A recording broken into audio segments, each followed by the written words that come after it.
bids farewell to outgoing Governor Professor Jagdish Mukhi at Raj Bhavan in Kohima. Professor Mukhi thanks people of Nagaland for respect, affection and support given to him during his stay, while also congratulates new Governor L.A. Ganesan. With an aim to aware voters about election process, outreach program called Systematic Voters Education and Electoral Participation held at parking zone of Dimapur railway station to create awareness among voters about democratic rights. Proud moment for state as Isoto Keyo is set to represent Nagaland at Feminine Miss India 2023. Keho earlier among top 5 finalists of Miss Nagaland 2021 and bagged Miss Beautiful Smile. In view of forthcoming assembly election, evaluation cum final briefing of presiding officer, polling officer to be held in Mokchung Town Hall, Mokchung TC, and district election officer informs all concerned to attend meet positively.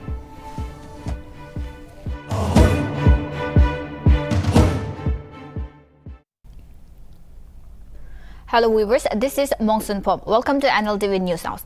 Let us have a look in news in details. The state on Friday bade farewell to the outgoing governor, Professor Jagdish Mukhi, during a program held at Dr. Imkongliba Au Hall, Raj Bhavan in Kohima. Speaking at his farewell program, Professor Mukhi, who was appointed as Nagaland governor on September 17, 2021, thanked the people of Nagaland for their respect, affection and support given to him during his stay, while also congratulated the new governor L.A. Ganesan and expressed confidence that he would lead the state through the roads of professionalism, independence and strength. Furthermore, Professor Mukhi also acknowledged the Raj Bhavan officers and staff, saying nothing could have been achieved without their active cooperation. He stated that he has been inspired and energized by his interaction with citizens during his visit across the state. It may be noted that First Lady Prem Mukhi, former Chief Minister and Governor Dr. S.C. Jamir, State Chief Secretary J. Alam, senior government officials, officers and staff of Raj Bhavan and other dignitaries attended the program.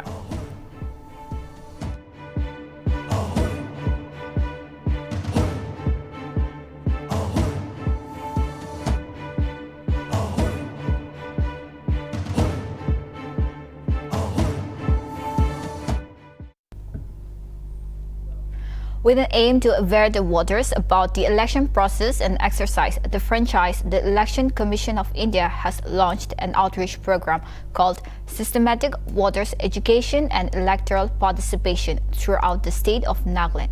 On Friday, one such sweep program was organized by the Impal Regional Office of Central Bureau of Communication and Ministry of Information and Broadcasting Field Office Kohima in association with Chief Electoral Office Nagaland on the parking zone of Dimapur railway station. Notably, the outreach program aimed to create awareness among voters about their democratic rights and invite people to be part of Festival of Democracy and to take a pledge towards nation building.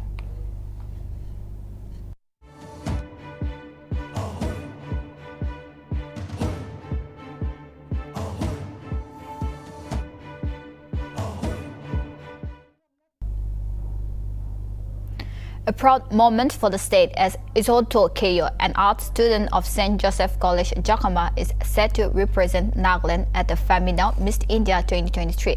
Notably, Isoto is also Miss Nagaland top 5 finalist 2021 and Miss Beautiful Smile. It may be noted that 11 girls from Nagaland auditioned for the title of Feminine Miss India Nagaland 2023, where Isoto Keyo was chosen to represent the state.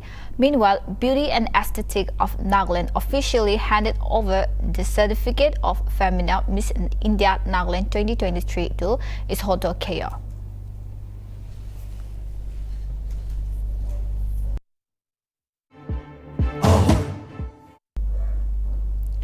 In view of the forthcoming 14th Nagaland Legislative Assembly election 2023, Deputy Commissioner and District Election Officer of Mokchung, Shashank Pratap Singh, has informed that the evaluation cum final briefing of Presiding Officer, Polling Officer 1, consisting male and female, will be held at the Town Hall of Mokchung on 22nd February 2023 at 11 a.m.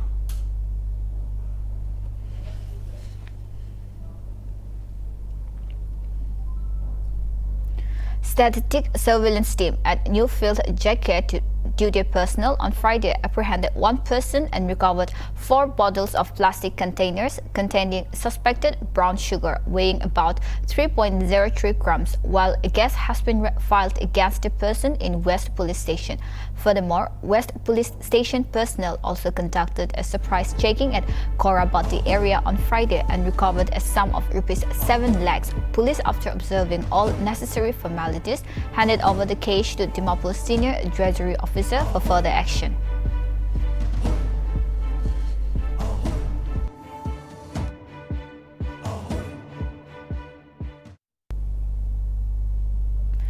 ANMA Integrated Development Association and Don Bosco Dimapur extended relief materials to the fire victims of K. Sachu colony on Friday. It may be noted that on February 16th, a massive fire broke out at K. Sachu colony Dimapur. Though no loss of life was reported in the accident, all the belongings of the victims were burnt down to ashes. Notably, the fire-affected families are taking shelter in K. Sachu Primary School Dimapur. Taking this into account, Ida Don Bosco Dimapur provided relief aid consisting of blankets, bed sheets, pressure cookers, frying pans, and school bags to the children.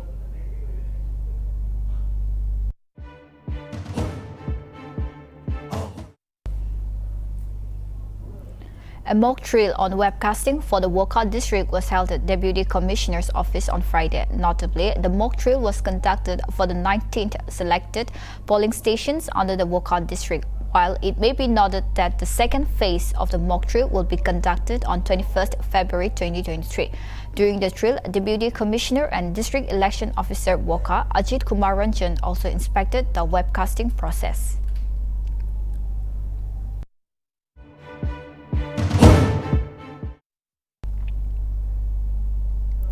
A parliamentary panel which held a meeting on Friday to discuss the demand for grants for the second session of Budget 2023 expressed concern that the electronic courts are not functioning to their potential in the country. The panel, which was chaired by Rajya Sabha MP Sushil Modi, maintained that the government of India has spent close to rupees 70,000 crore on getting the infrastructure, but such courts hardly function. The panel has questioned the Ministry of Law and Justice for the reason and expected on reviewing the situation.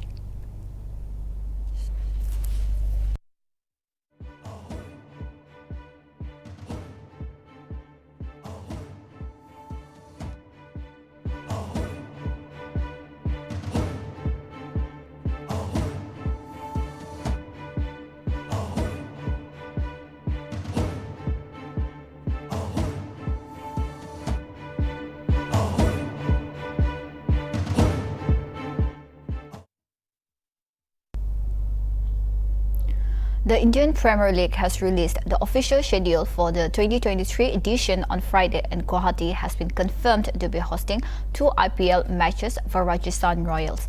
Notably, the 2 IPL matches that Guwahati will be hosting are to be played on April 8 and April 10. Earlier in 2020, Guwahati was selected to host at least 3 IPL games for the Rajasthan Royals. However, the matches could not be played due to the outbreak of the COVID-19 pandemic.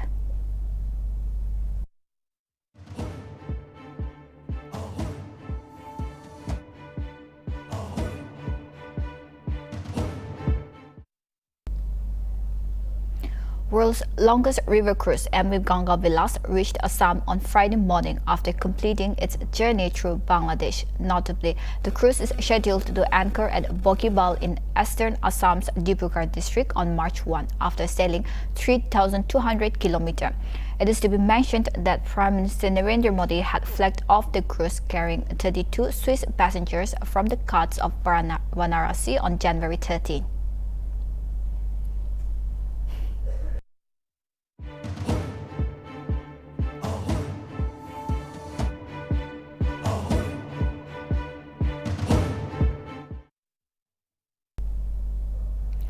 Countering the military action by Beijing to alter the current status along the line of actual control, the U.S. Senate on Thursday introduced a bipartisan resolution to recognize Arunachal Pradesh as an integral part of India. introduced by Senators Jeff Markley and Bill Hagerty. The resolution condemns China's provocation, such as use of force to change the status quo, construction of villages in contested areas, and expansion of Beijing's territorial claims in Bhutan. The resolution further recognized Arunachal Pradesh as an integral part of India, not as a disputed territory, and reaffirms the U.S. recognition of McMahon Line as the international boundary between China and the Indian state. It must be noted that the resolution comes days after India and Chinese troops clashed in the Yangtze area of Arunachal Pradesh Tawang sector, the first major flare-up since the deadly hand-to-hand combat in the Galwan Valley in June 2020.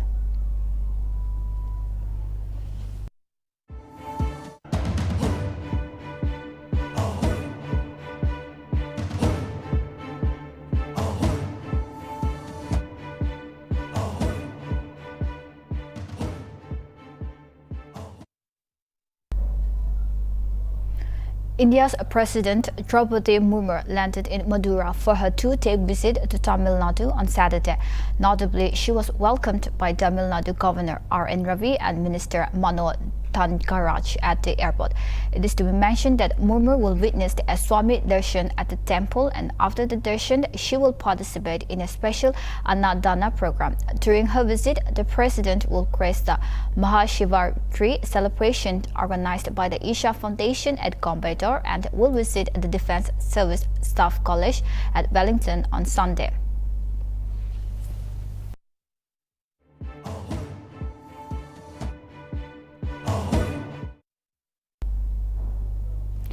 A 26-year-old Mumbai police aspirant died during recruitment drive held at Galinar University, grounds of University of Mumbai on Friday. The aspirant has been identified as Ganush Ukal, who participated in 1,600-meter race and soon after crossing the finishing line collapsed and was declared dead on arrival at the hospital. Police officials said that Ukal and his cousin had applied for the post of constable drivers and had come to Mumbai late on Thursday. Meanwhile, police is yet to ascertain the cause of the death. Post-mortem has been conducted and further investigation is underway.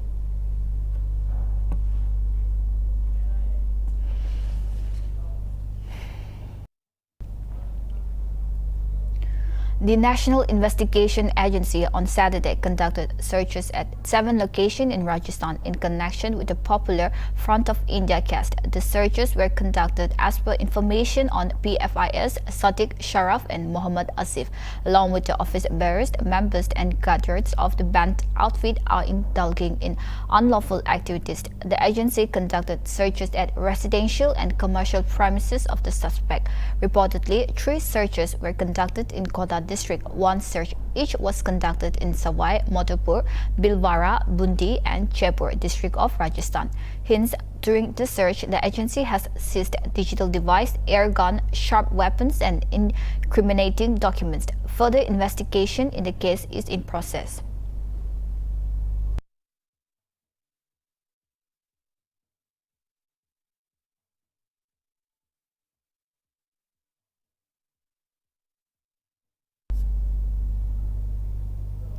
Indian Premier League 2023 is set to begin on March 31st with a clash between heavyweights Chennai Super Kings and defending champions Gujarat Titans. The T20 cricket extravaganza will be played across 12 venues, with the Narendra Modi Stadium hosting the opener on March 31st, and the final of the tournament will be played on May 28th at the same venue in Ahmedabad. Meanwhile, for the first time since 2019, the league will return to its customary home and away schedule in India, where each team will play a total of 14 games.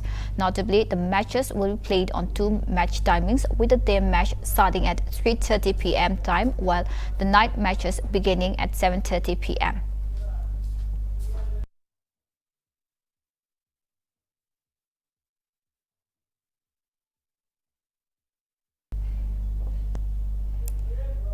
After beating Australia within 3 days in Nagpur, India will look to win the second test in Delhi to take a 2-0 lead and ensure Aussies do not get back the Border Gavaskar Trophy. Meanwhile, second test between India and Australia underway at Arun Jaitley Stadium. Notably, Aussies won the toss and elected to bat first. Aussies scored 263 runs and India scored 21 runs at the first day of the play. Second day of play underway at India currently batting at 218 with the loss of 7 wickets.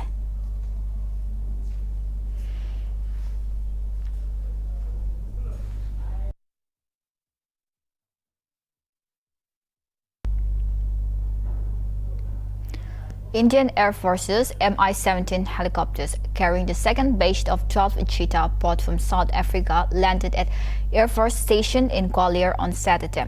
After a 10-hour flight from Johannesburg, South Africa, these cheetahs were then airlifted in IAF helicopter for Kuno National Park.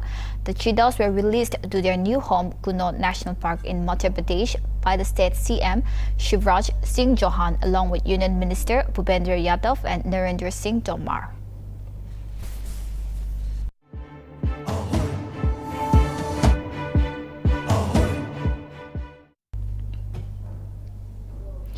As many as 6 people were fatally shot on Friday night in a small town in rural Mississippi near the Tennessee state line. Condemning act, U.S. President Joe Biden said he and the First Lady Jill Biden mourned for those killed in the violence in that country. The U.S. President further went on to say that the country needs gun law reforms, which includes requiring background checks on all gun sales, banning assault weapons and high-capacity machines, fully closing the boyfriend loophole to keep guns out of the hands of domestic abusers, requiring safe storage of guns, and eliminating immunity for gun manufacturers who knowingly put weapons of war on our streets.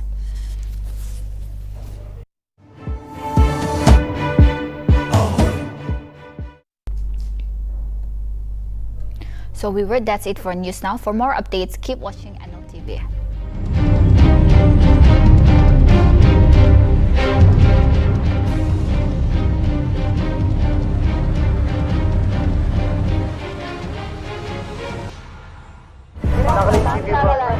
Nagaland TV, Sob Manulaga Awas. Watch us live on Geo TV and on your television sets as well. For Dimapu viewers, we are on channel number 994 in Global